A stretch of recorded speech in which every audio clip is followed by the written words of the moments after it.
The maps on display in this section of the museum's Mumbai gallery are an important visual record, tracing the emergence and growth of the city from the 7 islands that once constituted Heptanesia. The maps on display date from 1600 to 1900 AD and were prepared for different reasons.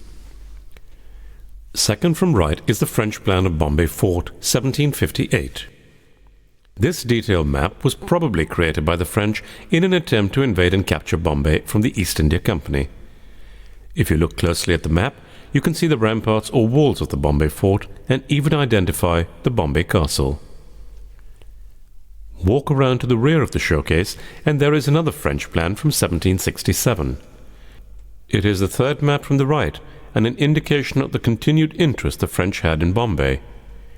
Next to it on the right is the map of Bombay district prepared for the Peshwa Madhav Rao by his agent stationed in Bombay in 1770. Madhav Rao was a Maratha ruler and yet another rival of the British.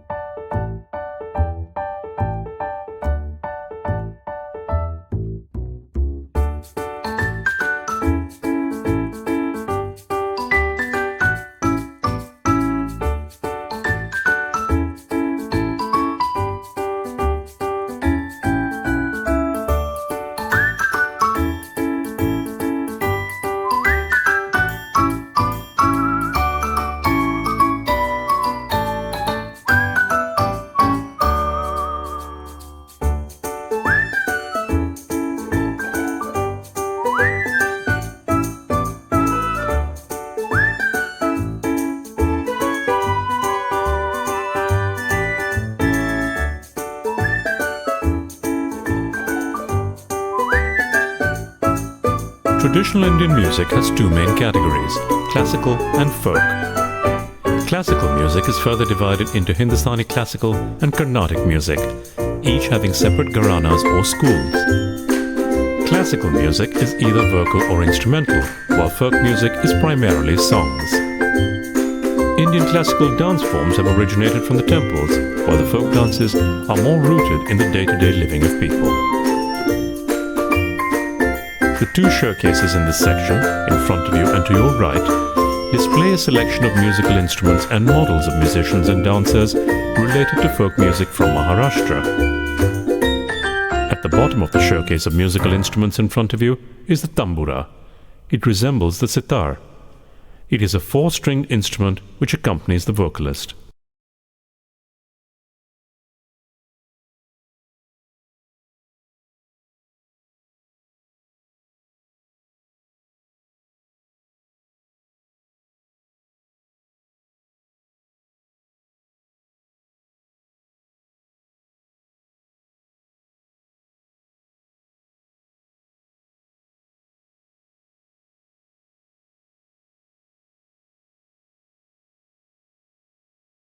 In the 19th century, the coast of Bombay extended 650 miles from the head of the Gulf of Cambay to Bhatkal at the southern limit of North Canara.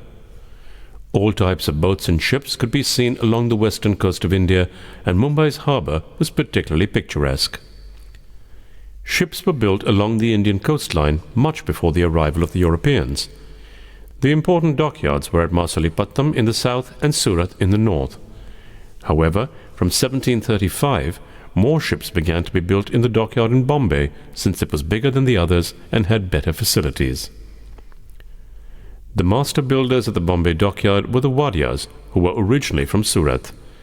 They dominated the trade so that one can almost trace the history of the Bombay dockyard with the history of the Parsi family. Loji Nasranji Wadia oversaw the construction of 35 ships, 21 of which were for the East India Company. In fact, the Bombay dry dock, the first dry dock in Asia, was built by Loji and his brother Sorabji in 1750. Following Loji's death in 1774, his two sons took charge of the shipyard and built a further 30 ships over the next 16 years. The Britannia, a ship of 749 tons launched in 1778, so impressed the court of directors of the East India Company when it reached Britain that several new ships were commissioned from Bombay. The ships built at the Bombay dockyard were superior to their European counterparts because they lasted longer and were cheaper. The ships made in Bombay were of teak wood, while the European ones were made of oak. While ships made of teak lasted for 50 years, the ones made of oak had a short lifespan of just about 10 years.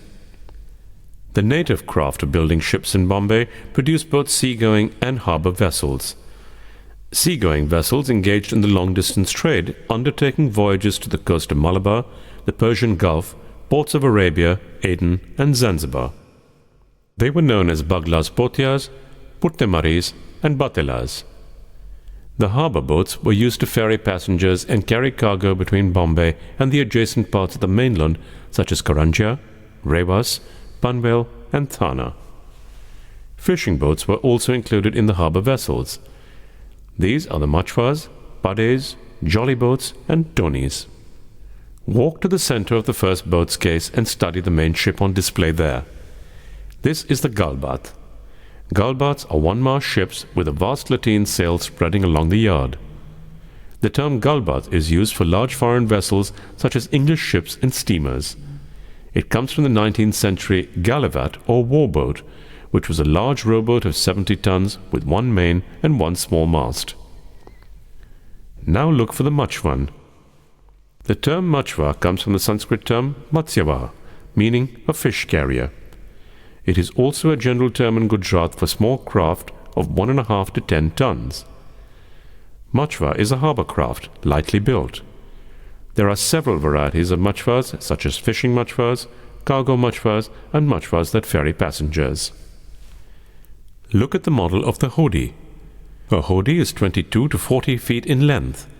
It is a widened version of the ordinary West Coast dugout called toni in Bombay. The stem and stern of this boat are curved. These boats are open and unlined. A weatherboard is fitted from the stem head to a point just above the mast to keep out the sea and spray. Now look at the batela. It is a deep square stern flat-built vessel with a level keel, 2 upright masts and 3 to 4 sails. There were plenty of these in Bombay harbour, used solely for cargo purposes in the region. They were built in Bassein, Surat and Balsar. These resemble the earliest vessels of the Portuguese. The Tony, which is similar to the Hodi, is a small canoe-shaped passenger boat peculiar to Bombay. It is hollowed out of a single tree and is propelled by both oar and sail. In the showcase to your left are models of 2 yachts. One is called an Eagle, which was made according to specifications provided by the customer. It is made of wood and has a rudder and anchor, 2 platforms, and a shed at the rear. The 2-masted Eagle has 3 rowing sticks and ornamental end points. The other yacht is called a Subani. It was also custom-built for the Nawab of Janjira. Made entirely of wood, the boat has 6 rowing sticks and 1 big mast. When you go to the third case, you will find a display of dredging boats. Dredging is an excavation operation carried out underwater in shallow seas or freshwater areas. Sediment is taken from the bottom and disposed elsewhere. This technique is used to keep waterways navigable. At times when there is a loss of sand on public beaches because of erosion, dredging is required to replenish it.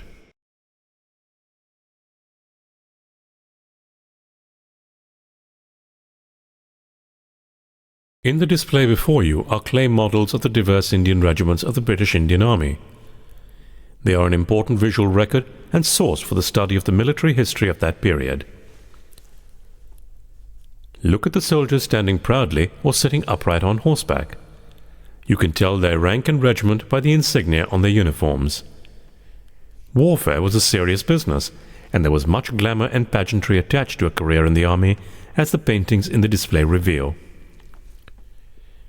The British Indian Army served to protect British India, the provinces, princely states, and the northwestern frontier.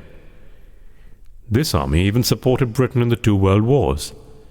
It recruited heavily from the Rajputs, Sikhs, Pathans, Gurkhas, Pashtuns, Garhwalis, Mohyals, Dogras, Jats and Balochis, whom the British called the martial races.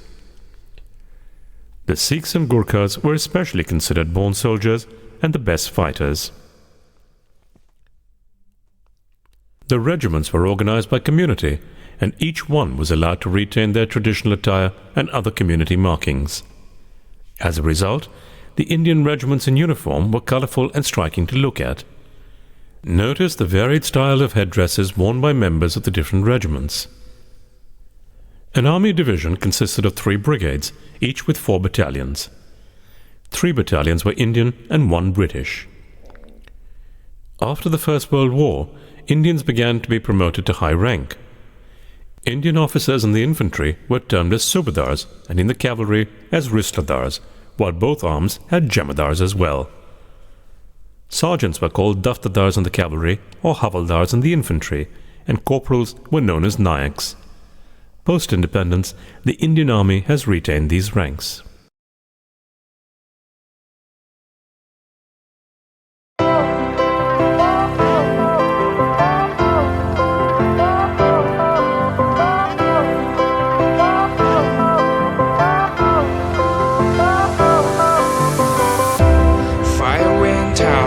Lights went down when you feel lost in your shadow.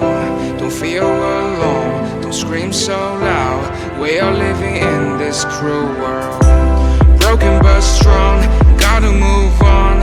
You're not a bakery of life. Equip my soul